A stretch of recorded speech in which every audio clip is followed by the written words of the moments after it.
Salam, salam, outsider. Le débrief commence maintenant. Le Real Madrid l'emporte aujourd'hui 1-0 à domicile face à Bilbao. Le Real Madrid continue à en croire en ses chances d'être peut-être champion d'Espagne, vu qu'aujourd'hui quand même, en toute fin de rencontre, Federico Valverde est venu claquer ce but de la victoire. Goal de Fede.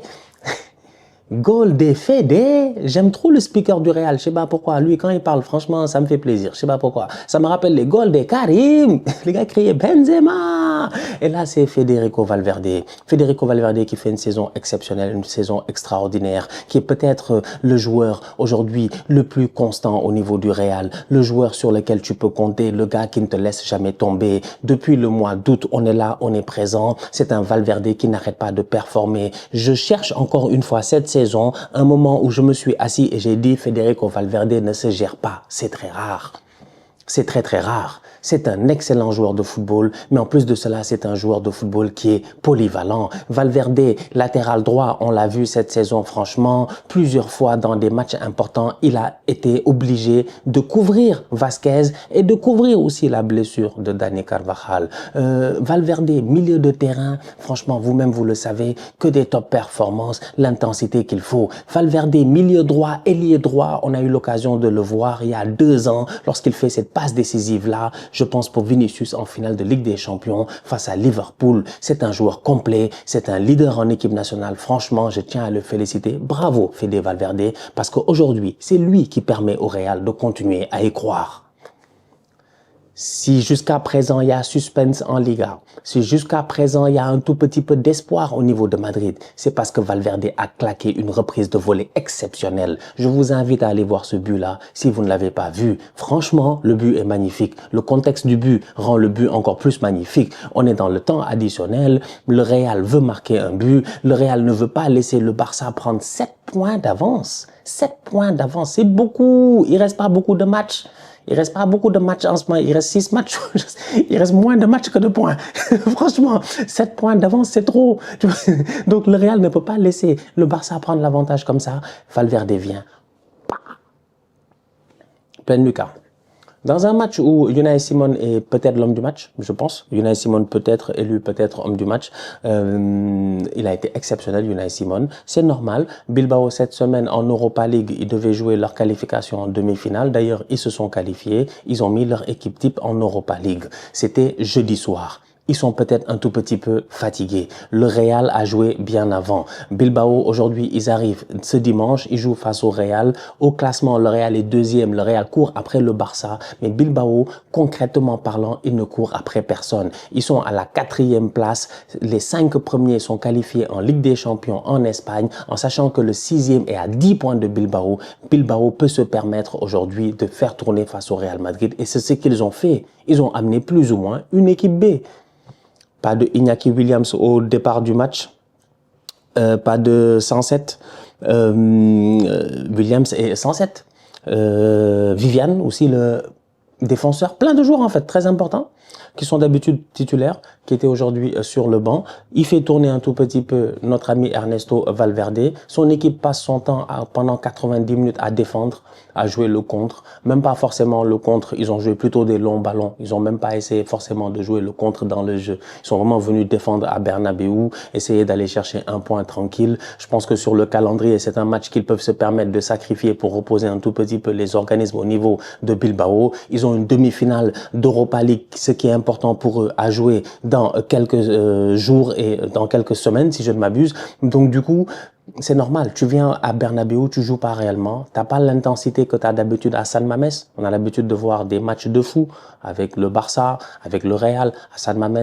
Aujourd'hui, franchement, ils sont venus tranquilles. Ils ont défendu pendant tout le match. Vu qu'ils ont défendu pendant 90 minutes, ça nous donne un Unai Simon, comme je disais, exceptionnel dans ses buts. Plusieurs arrêts. Il a fait vraiment plusieurs arrêts pour permettre à Bilbao de rester 0-0, pour de rester à 0-0 le plus longtemps possible. Au niveau du Real, Vinicius, top performance en fait. C'est ça le problème au Real.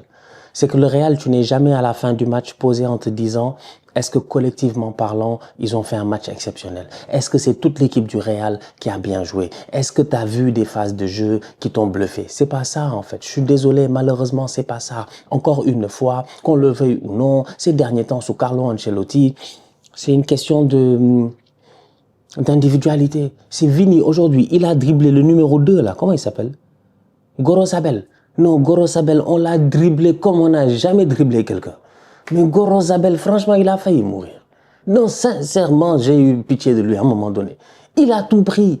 Il a pris les petits ponts, il a pris les grands ponts, il a tout pris. Franchement, les passements de jambes, les crochets. Rodrigo est venu sur le côté pour encore mieux cravacher, mieux le tuer, mieux le blesser. Franchement, aujourd'hui, c'était presque une masterclass sur le côté de la part des ailiers du Real Madrid. Un 1 contre 1. Ils ont été anormalement dangereux, franchement. Vinicius a sorti une top performance. Moi, j'ai adoré le match de Vinicius. J'ai beaucoup aimé le match de Rodrigo pendant le temps qu'il était sur le terrain. C'est des joueurs qui se sont créés beaucoup d'occasions ou qui ont amené beaucoup d'actions dangereuses. Bellingham, il arrive aujourd'hui. Mbappé n'étant pas là, vu qu'il est suspendu, je vais en parler. D'ailleurs, je peux en parler maintenant. Ça, tout ça, c'est un match comme ça, 90 minutes, Bilbao défend. Ils ont besoin de Kylian. Ils ont besoin d'un buteur. Encore une fois, tu le vois, beaucoup d'individualités qui sont très forts, qui font la différence, mais très peu de finition. Ils avaient besoin, je pense, de Mbappé. Mbappé, je pense qu'il leur aurait fait du bien aujourd'hui. D'ailleurs, à un moment donné, ils l'ont montré à l'écran. Tout le monde nous a dit qu'il a été sifflé. Maintenant, il y en a qui disent qu'il n'a pas été sifflé. En tout cas, à la télé, ils ont dit qu'il a été sifflé. À la mi-temps, les commentateurs à la télé, ils ont dit qu'il a été sifflé. Tout le monde a dit que Mbappé a été sifflé par une partie du Bernabeu. Bref, c'est dommage. Il est suspendu. Mais aujourd'hui, c'est un match où il aurait pu vraiment aider ses coéquipiers. Du coup, Jude Bellingham, il est sur le terrain. Il fait un bon match. Franchement, il fait un bon match. En fin de rencontre, il peut peut-être même aller chercher un penalty avec un peu de chance.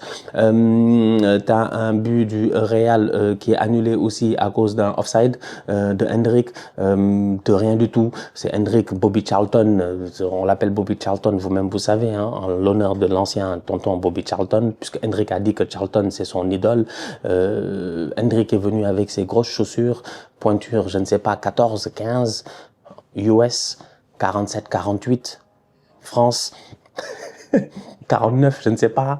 Il est hors jeu d'une pointure. C'est dommage. C'est dommage. Ça aurait pu permettre au Real peut-être à ce moment-là de plier le match. Mais globalement parlant, Mbappé leur a manqué aujourd'hui. Mais ça a permis aussi de voir Bellingham dans des positions plus intéressantes dans la surface de réparation. Un Bellingham qui, quand Mbappé n'est pas là, peut plus s'imposer. Un Bellingham qui retrouve un tout petit peu les automatismes qu'il avait la saison passée. L'année passée, il n'y avait pas de numéro 9 genre Mbappé. Il y avait Rossellou, mais il n'y avait pas de 9 genre Mbappé. Il n'y avait pas quelqu'un d'aussi lourd en termes d'importance, d'espace que Kylian Mbappé. Donc Bellingham passait son temps à se projeter comme il l'a fait aujourd'hui. Extérieur de Vinicius, tête de Bellingham, claquette de Unai Emery. C'est des occasions très intéressantes qu'on a eu aujourd'hui, dans lesquelles on a eu aujourd'hui l'occasion de voir Jude. Il n'a pas eu beaucoup de chance, mais il a été quand même assez intéressant, moi je trouve, dans l'activité. Maintenant, le problème au niveau du Real, je le répète encore une fois, c'est collectivement parlant, qu'est-ce qu'il propose? Pour moi, personnellement, rien. C'est individuellement, ils sont très forts, mais collectivement, ça propose pas grand-chose et ça se voit sur le terrain. Donc voilà, victoire 1-0, superbe Federico Valverde, très bon match de la part de Aurélien Tchouameni, on peut dire quand même au milieu de terrain, il a été pertinent. Luka Modric aussi, il a fait son match. Ils se sont gérés globalement parlant, franchement, mais ils peuvent mieux faire. Ils doivent mieux faire, franchement. Le Real doit nous montrer mieux. Le Real doit être une équipe. On doit les regarder jouer au-delà même de l'individu. Parce que il y avait un moment donné où le football, effectivement, ça se passait sur individuellement, t'as de bons joueurs qui sont dangereux, qui vont faire la différence. Ça crée du spectacle. Vinicius, machin, tout ça. C'est le spectacle, ça. C'est Vini, il prend le ballon, ça fait plaisir. Il va dribbler, il va lâcher les gars sur place, il va faire le petit pont. Rodrigo, c'est la même chose. Il va accélérer, il va laisser 2 joueurs de Bilbao sur le côté et tout, tu vois. Il y a plein de choses comme ça fait le spectacle, il n'y a pas de problème. Mais aujourd'hui, le supporter est devenu quelqu'un d'un peu plus, j'ai envie de dire, pas instruit, mais un peu plus averti. Le supporter est un peu plus averti. Donc moi, en tant que supporter, des fois le spectacle, c'est bien, mais j'aime aussi avoir des valeurs sûres. Des choses qui peuvent me rassurer, des choses sur lesquelles je peux me dire, ok, mon équipe elle joue de cette manière-là, mon équipe elle va faire ça, face à cet adversaire, voilà comment on va dérouler. Et ça, moi je le vois pas au Real, franchement.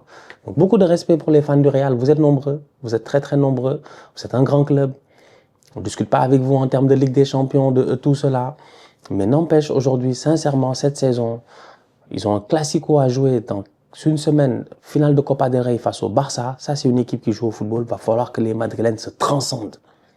Entre-temps, en championnat, il va falloir aussi garder le rythme. Le Barça joue ce mardi et le Real joue, je pense, ce mercredi. Donc voilà. On est à... on est à 6 journées de la fin et à 4 points de différence. Tout est encore possible, vous-même vous savez. Surtout que le Classico Barça-Real retour n'a pas encore été joué. Donc sincèrement, tout est encore possible. Et ça, c'est grâce à Federico Valverde. Merci beaucoup Valverde de maintenir le suspense dans cette Liga. Bon, j'ai pas vu mon petit Nico Williams. Il n'était pas là aujourd'hui.